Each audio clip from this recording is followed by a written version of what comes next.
Bharatiya Janata party జిల్లా కార్యాలయంలో Kamareddy municipal మాజీ బీజేపీ కౌన్సిలర్లు విలేకరుల సమావేశం నిర్వహించడం జరిగింది.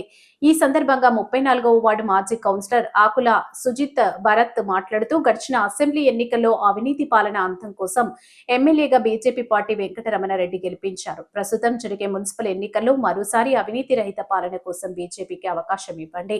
గత బీఆర్ఎస్ కాంగ్రెస్ హయాంలో అవినీతి పెచ్చుమీరింది. ప్రభుత్వ ప్రైవేటు భూములు కబ్జాలకు గురయ్యాయి. ఎమ్మెల్యే కాకముందు చేపట్టినటువంటి ప్రజా దర్బార్ కార్యక్రమం ద్వారా భూ కబ్జాలపై 5,000 దరఖాస్తులు వచ్చాయి. ఇంకా దరఖాస్తులు రాని కబ్జాలు అనేకం ఉన్నాయి. ప్రస్తుతం బీజేపీ ఎమ్మెల్యే ఉన్నాడని అవినీతి జరగడం లేదు. భూ కబ్జాలు తగ్గాయి. ప్రజలు గుండె మీద చేయి వేసుకుని ప్రశాంతంగా జీవిస్తున్నారు.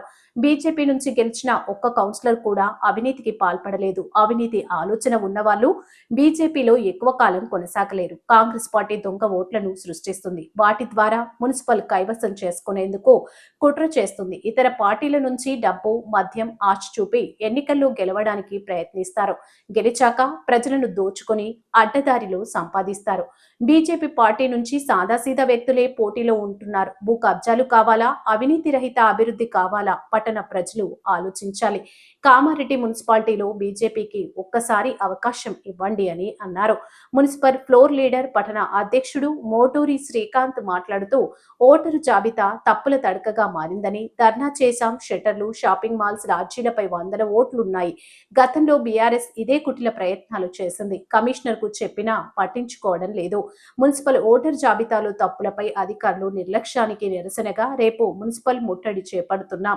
ప్రతి బీజేపీ కార్యకర్త ఈ కార్యక్రమంలో పాల్గొని విజయవంతం చేశారు. పార్టీ కానీ ఇతర రాజకీయ పార్టీల హయాంలో వారి పరిపాలన చూసుకుంటే ఎన్నో రకాలుగా కామారెడ్డి ప్రజల్ని, కామారెడ్డి నియోజకవర్గాన్ని, ముఖ్యంగా కామారెడ్డి పట్టణ ప్రజల్ని ఎన్నో రకాలుగా ఇబ్బందులు గురి చేసినారు. కానీ మనం ఇప్పుడు ఈ 2 సంవత్సరాల నుండి మనం చూసుకుంటే ఇబ్బందులు అంటే ఏ రకమైన ఇబ్బందులు అంటే ప్రజల భూ కబ్జాలు చేయడం. ముఖ్యంగా మన కామారెడ్డి పట్టణంలో అతి ఎక్కువగా జరుగుతున్నది భూ కబ్జాలు. మేము కౌన్సిలర్గా గెలిచిన తర్వాత మా 7 మంది కౌన్సిలర్లు, ఒక 2 అటు ఇటు వెళ్ళినా కానీ మిగతా కౌన్సిలర్లు అందరూ గత 5 సంవత్సరాల్లో భూ కబ్జాల మీద రమణన్న గారితో కలిసి ఎన్నో రకాలుగా పోరాటం జరిగింది. దాంట్లో భాగంగానే ప్రజా దర్బార్. మీరు ఒక్కసారిగా ప్రజా దర్బార్ నేను ఎందుకు గుర్తు చేయదలుచుకున్నానంటే, ఆ ప్రజా దర్బార్తో భూ కబ్జాలు జరుగుతున్నాయి అని పట్టణ ప్రజలకు తెలుసు. కానీ ఎంత ఎత్తున, ఎంత మోతాదులో, ఎంత హైలో భూ కబ్జాలు జరుగుతున్నాయి అనేది ఆ ప్రజా దర్బార్లో మాకు క్లియర్గా ఒక పిక్చర్ అనేది వచ్చింది. ప్రజా దర్బార్ నిర్వహిస్తే దాదాపు 5,000కు పైగా అప్లికేషన్స్, భూ కబ్జాల అప్లికేషన్స్ మాకు అందింది.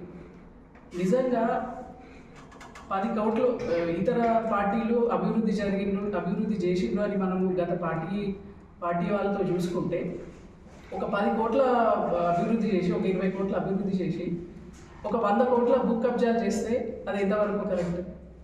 అది జరిగింది. ఎందుకంటే 5,000కు పైగా అప్లికేషన్స్ ఓన్లీ ప్రజా దర్బార్లోనే వచ్చినాయంటే ఇంకా రాని అప్లికేషన్స్ ఎన్ని ఉన్నాయి? అది ఇప్పుడు ఈ 2 సంవత్సరాల తర్వాత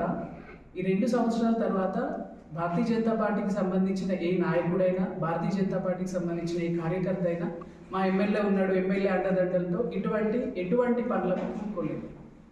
రమణన్ వచ్చిన తర్వాత భూ కబ్జాలు చేయాలని ఆలోచన కూడా చేసే వ్యక్తికి కూడా కంప్లీట్గా భయపడాల్సిన పరిస్థితి ఇప్పుడు వచ్చింది. ఫస్ట్ డెవలప్మెంట్ అది. మనకి డెవలప్మెంట్ వైజ్గా మనము చూసుకుంటే ఒక డెవలప్మెంట్ కొంచెం ముందు వెనుక కావచ్చు, కానీ భూ కబ్జాల పేరుతోని మన ఆస్తులను కొల్లగొట్టకుండా ప్రజలను సేఫ్ జోన్లో ఉంచుతున్నారు. అది మనము ఖచ్చితంగా గమనించాలి. ఓవరాల్గా మనము చూసుకుంటే ఇప్పుడు 5,000 అప్లికేషన్స్ ఓన్లీ ఒక ప్రోగ్రాంలోనే వచ్చినాయంటే, అంటే దాదాపుగా ప్రతి ఒక్క ఇంటికి ఒక ల్యాండ్ ఉంది, సేఫ్ బ్రిడ్జ్ అయినా అవన్నీ శాంక్షన్స్ అయిపోయినాయి. మనకి అవి ఆల్రెడీ మీ ముందు వచ్చిండ్రు. ఫుట్ ఓవర్ బ్రిడ్జ్ అయినా, రైల్వే ఫ్లైఓవర్ బ్రిడ్జ్ అయినా ఇవన్నీ ఆల్రెడీ శాంక్షన్ అయిపోయాయి. అవి వెరీ సూన్ అవి స్టార్ట్ చేయబోతున్నారు. ఇంకా అవుటర్ రింగ్ రోడ్, ఓవర్ అది కూడా మనకి వచ్చేస్తుంది. ముందు కూడా ఎన్నో ప్రాజెక్ట్స్ సెంట్రల్ గవర్నమెంట్తో డిస్కషన్లో ఉన్నాయి. అవి ముందు కూడా వెరీ సూన్ మనకి కంప్లీట్ కాబోతుంది. మనకి లోకల్ లెవెల్లో డెవలప్మెంట్ కావాలి అంటే కామారెడ్డి టౌన్ ప్రజలు పూర్తిగా భారతీయ జనతా పార్టీకి సహకారం ఇవ్వాలి, మద్దతు ఇవ్వాలని మనస్ఫూర్తిగా కోరుకుంటున్నాం. ప్రైవేట్ పరంగా భూ కబ్జాలు జరుగుతాయని అనుకుంటాం, కానీ మేప్ కౌన్సిల్లో ఉన్న హయాంలో మున్సిపల్కి సంబంధించిన భూమి కూడా కబ్జా చేయడం జరిగింది. ఇది అప్పుడు చాలామంది కామారెడ్డి టౌన్ ప్రజలకు కూడా తెలుసు. రెండు ప్రభుత్వ భూములు, ప్రజల భూములు రెండు ఇప్పుడు ప్రభుత్వమే వాళ్ళది ఉన్నప్పుడు, మున్సిపాలిటీ వాళ్ళది ఉన్నప్పుడు, అయితే ప్రభుత్వం ఏమిటి ప్రైవేట్ ఆస్తులు వాళ్ళు రెండు రకాలుగా ఏ రకంగానైనా దోచుకోవడానికి రెడీ ఉంటారు. కాంగ్రెస్ ప్రభుత్వం వచ్చింది అంటే, కాంగ్రెస్ ప్రభుత్వం మున్సిపల్లో వచ్చింది అంటే ప్రజలకు తెలుసు. నేను మొన్న 5 సంవత్సరాలు వచ్చి ఉంటాను, మీరు ముందు ఎన్నో సంవత్సరాల నుంచి వాళ్ళ పరిపాలన ఎట్లుంటుందో చూస్తుంటారు. అన్యాయం, అక్రమం, దోపిడీ, దొంగతనాలు, భూ కబ్జాలు, భయం, ప్రజల్ని భయభ్రాంతులకు గురి చేస్తూ ఎన్ని రకాలైన డబ్బులు దోచుకోవడం అనేది వాళ్ళ మెయిన్ కాన్సెప్ట్. ఇది మీ దృష్టిలో పెట్టుకోండి. మీ దగ్గర ఆయుధం ఉంది, ఓటు అనే ఆయుధం ఉంది. మాకు కూడా ఒకసారి అవకాశం ఇవ్వండి. ఎమ్మెల్యేగా అన్నగారికి ఏ రకంగా అవకాశం ఇచ్చిండ్రో అదేవిధంగా మున్సిపల్లో కూడా అవకాశం ఇస్తే మనకు కంప్లీట్గా మన డెవలప్మెంట్ అనేది ఏందో చూపిస్తాం. ఆ తర్వాత మనం చేయకపోతే ఆ తర్వాత మీరు మళ్ళీ ఛాన్స్ వేరే వాళ్ళకి ఇచ్చినా ఇవ్వచ్చు. అది మీ దగ్గర ఉన్న ఆయుధంగా. ఒకసారి మనకి ఇంతకుముందు టర్మ్లో కూడా 2 రకాల పార్టీలను చూసారు. వాళ్ళు ఏ రకంగా డెవలప్మెంట్ పేరుతో ఏ రకంగా నీతి, నిజాయితీ, హార్డ్ వర్కర్స్, ఎటువంటి పైసలకు లొంగేది ఉండదు, ఎటువంటి పైసల్ని ఆశించి వాళ్ళు పనిచేయరు.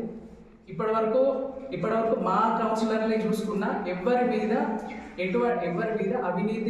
అవినీతికి పాల్పడ్డారు అనేది ఇప్పటికీ కూడా ఎక్కడ రాలేదు, ఎవరి నోటితో విన్నా. ఉల్టా మాకు తోచిన విధంగా మేము ఖర్చు పెట్టి వార్డ్ డెవలప్మెంట్ చేసుకున్నాం. ఇంకా వీలైతే కౌన్సిల్ లెవెల్లో చైర్మన్కి పోట్లాడి వాళ్ళతో నోట్లాడి ఫండ్స్ తెచ్చుకొని మేము అన్ని రకాలుగా ధైర్యంగా ముందుకెళ్ళాం, కానీ ఎక్కడ లొంగలేదు. అది అన్నగారు ఆదర్శమే. ఆయన ఎప్పుడు ఒకటే చెప్తుంటారు. ఆయన ఏ రకంగా అయితే ఈ 2 సంవత్సరాల్లో నిజాయితీ నిబద్ధతతో ఏ రకంగా పనిచేస్తున్నారో డెవలప్మెంట్ 1 డే ముందు ఇంకా అంతకు మించింది డెవలప్మెంట్ ఉండదు అని అయితే నేను చెప్పాను. ఖచ్చితంగా ఉంటుంది, కానీ లోకల్లో కూడా సహకరించాలి. లోకల్ కౌన్సిల్ కూడా మనం అయితే కంప్లీట్ డెవలప్మెంట్ అనేది మనకి ఈజీగా అవుతుంది. ఇప్పుడు కామారెడ్డి ఒక గందరగోళమైన పరిస్థితులు పడ్డది. ఇది ప్రెస్ వార్లకు తెలుసు, కామారెడ్డి ప్రజలకు తెలుసు. ఎందుకంటే ఓటర్ లిస్టులు మొత్తం తప్పుల తడక. ఆల్రెడీ మేము మున్సిపల్లో కూడా ఫస్ట్ ఒకరోజు మేము మెమోరాండం ఇవ్వడం జరిగింది. తెల్లారి ఇచ్చిన మరుసటి రోజు ధర్నా కూడా చేసింది. అన్న కామారెడ్డిలో ఇండ్లపైనే కాకుండా వివిధ స్థలాలలో షెటర్ల పైన షాపింగ్ మాల్ల షెటర్ల మీద కూడా 60-70 ఓట్లు ఉన్నాయమ్మ. లాట్ల మీద ఉన్నాయమ్మ. లాట్ల మీద 100 ఓట్లు అన్న. ఇంతకుముందు టీఆర్ఎస్ ఇదే రాజకీయం చేసి మున్సిపల్ను చేజిక్కించుకోవాలని ఇలాంటి గుడ్డిల రాజకీయాలు చేసింది. ఇప్పుడు ఇదే పరిస్థితులు కాంగ్రెస్ పార్టీ వాళ్ళు కూడా చేస్తున్నారు. దీనికి మేము మొన్ననే ధర్నా చేసినప్పుడు ఇన్ఛార్జ్ కమిషనర్ గారికి ఇచ్చినాము, కలెక్టర్ గారికి ఇచ్చినాము, అందరికీ కంప్లైంట్ ఇచ్చినాము, ధర్నా కూడా చేసినాము. అయినా వాళ్ళు పట్టించుకోలేరు. ఏ ప్రదేశంలో కూడా ఎలాంటివి ఉన్నాయో కూడా మేము పర్సనల్గా కూడా వాళ్ళకి ఎక్స్ప్లెయిన్ చేయడం జరిగింది. దీనిపైన ఎలాంటి చర్య వాళ్ళు తీసుకోలేదు. Same as it is voter list వాళ్ళు మాకు ఇప్పుడు చూపెడుతున్నారు. కాబట్టి దీనిపై నిరసనగా రేపు భారతీయ జనతా పార్టీ పక్షాన మున్సిపల్ ముట్టడి కార్యక్రమం ఉంటుందన్న. మున్సిపల్ ముట్టడి కార్యక్రమంలో కామారెడ్డికి సంబంధించిన ప్రతి బీజేపీ కార్యకర్త మరియు నాయకులు అందరూ పాల్గొనాలని పత్రికాముఖంగా మేము వేడుకుంటున్నామన్న. భారత్ మాతాకి జై. అడిషనల్ ఓటర్ లిస్ట్ అని వస్తుంది. 18 years నిండిన వాళ్ళకు నోటిఫికేషన్ ఇచ్చే వరకు వస్తుంది. ఇప్పుడు వాళ్ళు ఏమని పెట్టిండ్రు, సెప్టెంబర్ 30 వరకే అవకాశము. అక్టోబర్ 1 నుంచి ఎవరైనా ఎన్రోల్మెంట్ చేసినా కొత్త ఓటర్ లిస్టు ఇయ్యద్దు అని చెప్పి ఎన్నికల కమిషన్ నుంచి మాకు ఉత్తర్వులు ఉన్నాయని చెప్తున్నారు. దాన్ని కూడా మేము తీవ్రంగా ఖండించడం జరిగింది.